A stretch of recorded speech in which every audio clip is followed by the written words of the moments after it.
Hello friends, welcome to my YouTube channel. അപ്പോൾ ഞാൻ എൻ്റെ വീഡിയോൻ്റെ ലാസ്റ്റ് പാർട്ട് വീഡിയോ ആയിട്ടാണ് വന്നിട്ടുള്ളത്. അപ്പോൾ ഞങ്ങൾ പഞ്ചാബിലേക്കാണ് കേട്ടോ പിന്നെ പോയിട്ടുണ്ടായിരുന്നത്. അപ്പോൾ അവിടെ എത്തി റൂമിൽ നിന്ന് എല്ലാവരും കൂടെ ഫ്രഷ് ആയതിനു ശേഷം പിന്നെ നമ്മൾ പഞ്ചാബ് അമൃത്സറിലേക്ക് പോകാൻ വേണ്ടിയിട്ട് എല്ലാവരും തയ്യാറായി. പിന്നെ അവിടെ നമ്മളെത്തി. ഇതാണ് കേട്ടോ അവിടെ എൻട്രി ആണ് കേട്ടോ ഇത്. അപ്പോൾ അതിൻ്റെ ഉള്ളിലേക്ക് പോയിക്കൊണ്ടിരിക്കുകയാണ്. ഇത് നമ്മുടെ ജാലിയൻവാല ബാഗ് എന്ന് പറയുന്നൊരു സംഭവമാണ് കേട്ടോ. അപ്പോൾ അതിനെപ്പറ്റി കൂടുതലൊന്നും അറിയില്ല. 10ാം ക്ലാസ്സിലായിട്ടും പഠിച്ചിട്ടുണ്ടായിരുന്നു. മറ്റേ കൂട്ടക്കൊല എന്നിട്ടൊരു സംഭവം അതാണ് കേട്ടോ ഇതിവിടെ മെയിനായിട്ട് കാണാനുള്ളത്. അപ്പോൾ അതിൻ്റെ ഉള്ളിലേക്ക് കയറിയപ്പോൾ ഒരുപാട് ചരിത്രങ്ങളും കാര്യങ്ങളൊക്കെ ഇങ്ങനെ അവിടെ അതിൻ്റെ രൂപത്തിലും കാര്യങ്ങളിലൊക്കെ ഉണ്ടായിരുന്നു. ജസ്റ്റ് അതൊക്കെ കണ്ടു. പിന്നെ വീഡിയോസൊന്നും കൂടുതൽ അലൗഡ് അല്ലായിരുന്നു ഇതിൻ്റെ ഉള്ളിലത്തെ. അപ്പോൾ പിന്നെ അത്യാവശ്യം വീഡിയോസൊക്കെ എടുത്തപ്പോൾ അതൊക്കെ ഉൾപ്പെടുത്തി. പിന്നെ മെയിനായിട്ടുണ്ടായിരുന്നത് ഗാർഡനാണ്. അപ്പോൾ നമ്മൾ എല്ലാ സ്ഥലങ്ങളും ഒന്ന് ചുറ്റി കണ്ടു. പിന്നെ മെയിനായിട്ട് തന്നെ പിന്നെ വെച്ചാൽ നല്ല തണുപ്പുണ്ടായിരുന്നു ആ സമയത്ത്. പിന്നെ നല്ല രസമുണ്ടായിരുന്നു ഓരോ ഭാഗങ്ങളും കാണാൻ വേണ്ടിയിട്ട്. നല്ല അടിപൊളിയായിട്ട് തന്നെ എല്ലാം സെറ്റ് ചെയ്തിട്ടുണ്ട്. അപ്പോൾ അത്യാവശ്യം ഫോട്ടോ ഒക്കെ എടുക്കാനും നല്ലൊരു ആംബിയൻസ് ആയിരുന്നു. പിന്നെ ഇതാണ് കേട്ടോ മറ്റേ കൂട്ടക്കൊല ആയിട്ട് കൊന്ന ഒരു കിണർ. അത് ഞാൻ ജസ്റ്റ് ഒന്ന് കാണിച്ചതേ ഉള്ളൂ. പിന്നെ അവിടെ എന്തൊക്കെയോ ചരിത്ര സ്മാരകങ്ങളും കാര്യങ്ങളൊക്കെ ഉണ്ട്. പിന്നെ ഈ ഒരു സംഭവം എന്ന് വെച്ചാൽ ഈ ഒരു ചതുരത്തിൽ കാണുന്നത് നമ്മൾ അവിടെ വെടിവെച്ച ഭാഗങ്ങളാണെന്ന് അവർ പറയുന്നത്. അപ്പോൾ അതൊന്ന് ഷൂട്ട് ചെയ്തിട്ടുണ്ടായിരുന്നു. പിന്നെ ഇതെന്താണെന്നൊക്കെ കറക്റ്റായി അറിയില്ല. അപ്പം അങ്ങനെ ഒരുപാട് അവിടെ കണ്ട കാഴ്ചകളൊക്കെ ഒന്ന് ജസ്റ്റ് ഒന്ന് ഷൂട്ട് ചെയ്ത് വെച്ചതേ ഉള്ളൂ. അപ്പോൾ ഇതിനെപ്പറ്റി കൂടുതലൊന്നും അറിയില്ല. അപ്പോൾ നിങ്ങളെല്ലാവരും കാണാം കേട്ടോ.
പിന്നെ നമ്മൾ പോയത് ഇന്ത്യൻ പാക് അതിർത്തിയിലെ പരേഡൊക്കെ കാണാൻ വേണ്ടിയിട്ടായിരുന്നു കേട്ടോ.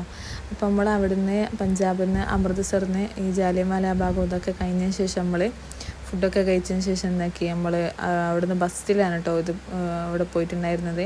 ബസ് കയറിയപ്പോൾ റോഡ് ഫുള്ള് ബ്ലോക്കായിരുന്നു. എന്തോ പരിപാടിൻ്റെ ഭാഗമായിട്ട് ഫുൾ ബ്ലോക്കായിരുന്നു. അപ്പോൾ നമ്മൾ അവിടെ നിന്ന് ഇറങ്ങി ആ ബ്ലോക്കിനിടയിൽ കൂടെ ഒക്കെ നടന്ന് വേറെ ബസ്സിൽ കയറിയിട്ടാണ് കേട്ടോ ഇവിടെ എത്തിയിട്ടുള്ളത്. അങ്ങനെ നമ്മളെല്ലാവരും കൂടെ ഇവിടെ എത്തി ഇവിടുന്ന് മറ്റേ പരേഡ് നടക്കുന്ന സ്ഥലത്തേക്ക് കുറച്ചങ്ങ് നടക്കാനുണ്ടായിരുന്നു. അപ്പോൾ നമ്മളെല്ലാവരും കൂടെ നടക്കുകയാണ്. അപ്പോൾ ഫൈനലി നമ്മൾ പിന്നെ അവിടെ എത്തിട്ടോ.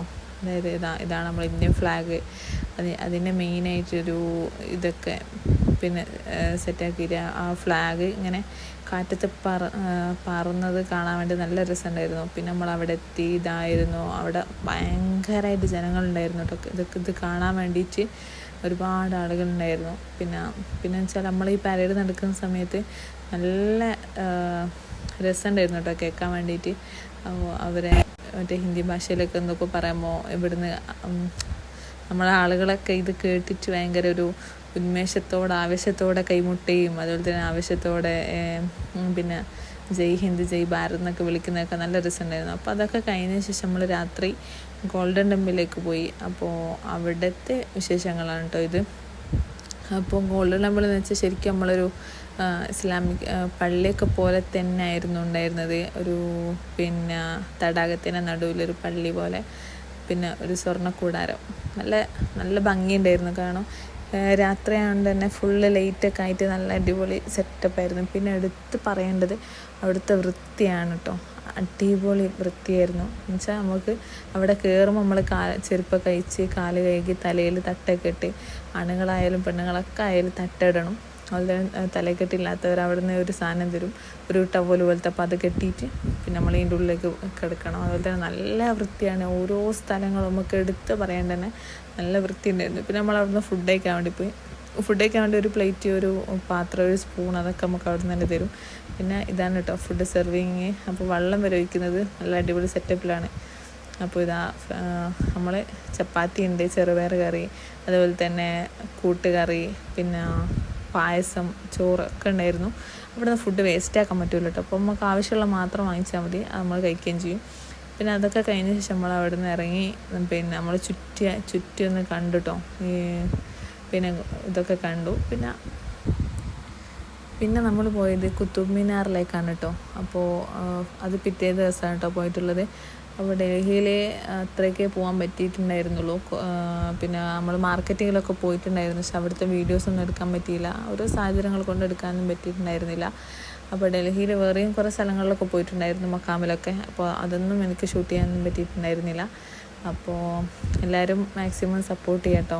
സബ്സ്ക്രൈബ് ചെയ്യാതെ കാണുന്നവരുണ്ടെങ്കിൽ എല്ലാവരും സബ്സ്ക്രൈബ് ചെയ്ത് സപ്പോർട്ട് ചെയ്യുക.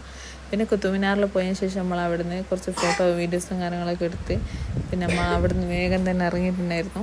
പിന്നെ ഞാൻ ആദ്യമായിട്ടാണ് ഇങ്ങനെ ട്രാവൽ വ്ലോഗും കാര്യങ്ങളൊക്കെ ചെയ്യുന്നത്. അപ്പോൾ എല്ലാവരും എന്തെങ്കിലും പോരായ്മകളും ഒക്കെ ഉണ്ടെങ്കിൽ ഒന്ന് ക്ഷമിക്കുക. പിന്നെ ഓരോ സ്ഥലങ്ങളും വേറെ എക്സ്പ്ലോർ ചെയ്യണം എന്നൊക്കെ വിചാരിച്ചായിരുന്നു. അപ്പോൾ ഓരോ സാഹചര്യം കൊണ്ട് ഒന്നിനും പറ്റിയിട്ടുണ്ടായിരുന്നില്ല. അപ്പോൾ ഇൻഷാ അല്ലാഹ് നെക്സ്റ്റ് വ്ലോഗൊക്കെ ഇനി ഇൻഷാ അല്ലാഹ് പരമാവധി എല്ലാം ഉൾപ്പെടുത്തിയിട്ട് മാക്സിമം ഓരോന്നായിട്ട് ചെയ്യണമെന്നൊക്കെ ഉണ്ട്. അപ്പോൾ ഇൻഷാ അല്ലാഹ് എൻ്റെ വീഡിയോ കാണുന്നവർക്കൊക്കെ thanks for watching my video.